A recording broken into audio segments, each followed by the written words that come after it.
Hello guys, welcome back to the channel. In today's video, I'm going to show you Maltese favorite food and Heartopia latest update.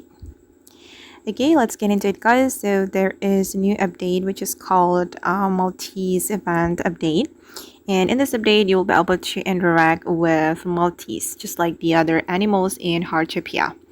Okay, and you can go to the forest island first to find Maltese, and you can feed them with their favorite food to increase your bond level with Maltese faster.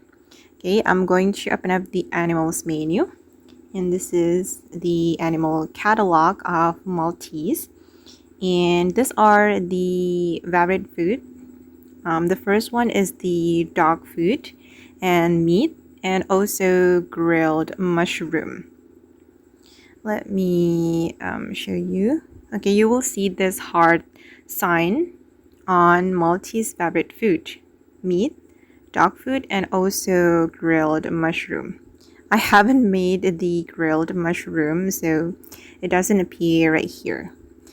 It needs to be grilled mushroom, guys, not grilled shiitake or grilled penny bun or grilled truffle.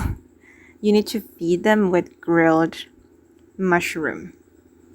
Okay guys, and that's all the Maltese favorite food in Heartopia. I hope this video will be useful for you. Thank you so much for watching, and bye.